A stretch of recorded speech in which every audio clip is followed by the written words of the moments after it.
iko kwenye tasnia ya mitindo, bali pia tunaiangalia hii sekta kama sekta ambayo ni chipukizi katika nyanja za kiuchumi. Wote tutakubaliana nami kwamba moja ya sekta ambayo inakuwa kwa kasi kwenye mabara yote ni sekta ya mitindo. Kwa hiyo tujipongeze kwa kuwa mmoja ya washiriki kwenye tasnia, lakini pia tujipe kifua mbele kwamba tuko sehemu sahihi kabisa.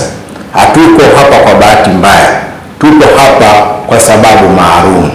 Na kwa sababu hizo basi, niombe mchukue nafasi hii kuweza kuwakaribisheni sana kwenye tasnia, kwenye forum ya leo, wakati tunapokwenda kujadiliana mambo mbalimbali ambayo yanakwenda kutufungua na kutupa nafasi ya kujua tunapokwenda kushiriki tasnia hii ya mitindo kufikia kilele cha miaka 20-30, wewe kama wewe utakuwa na nafasi gani katika kumiliki uchumi wa Tanzania.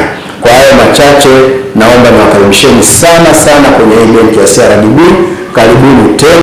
Hapo mbele yangu naona mamilioni za ajira kwa vijana wetu ambazo bado zimejificha kwenye karatasi.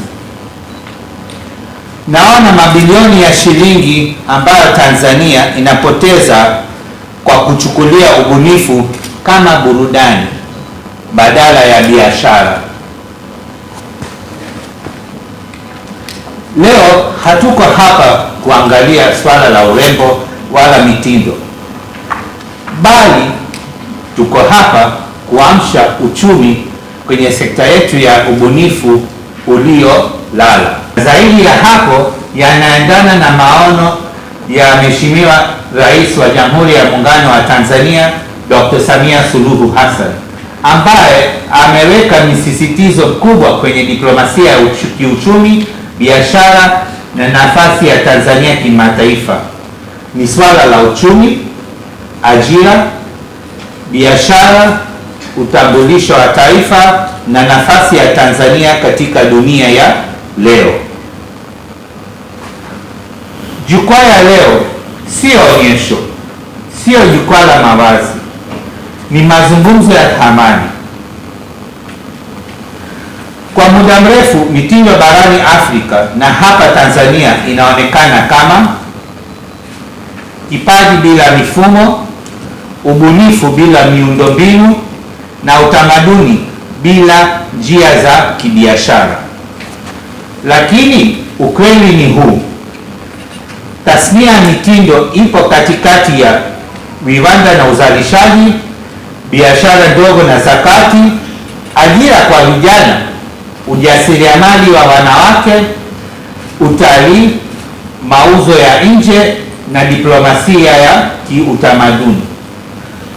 Waliosajili 47% ni wabunifu na wengine wote ni kwenye sekta ya mlolongo, value chain ya creative sector.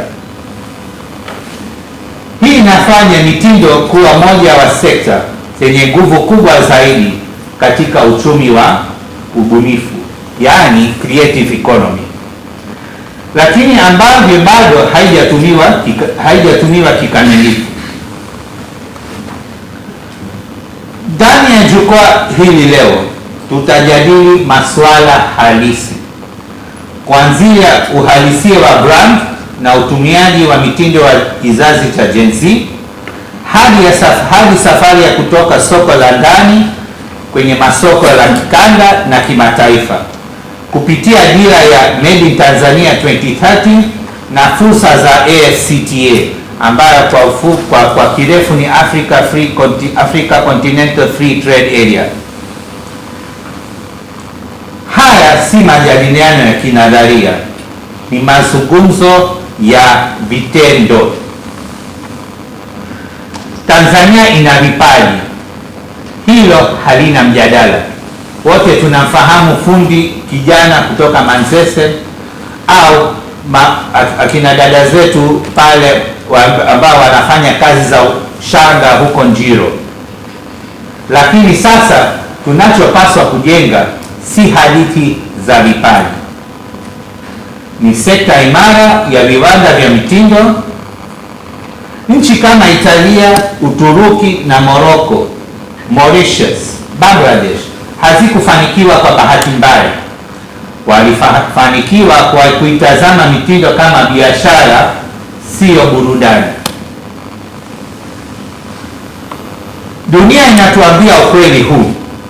Mitindo ya kimataifa ni sekta yenye thamani ya zaidi dola trilioni 2.5. Dola trilioni 2.5. Ikiwa Tanzania itachukua hata sehemu ndogo tu ya soko la Afrika, tunazungumzia mamilioni ya dola katika mapato, ajira na mauzo ya ndani na nje. Zaidi ya 60% ya ajira katika tasnia hii zinashikiliwa na vijana na wanawake.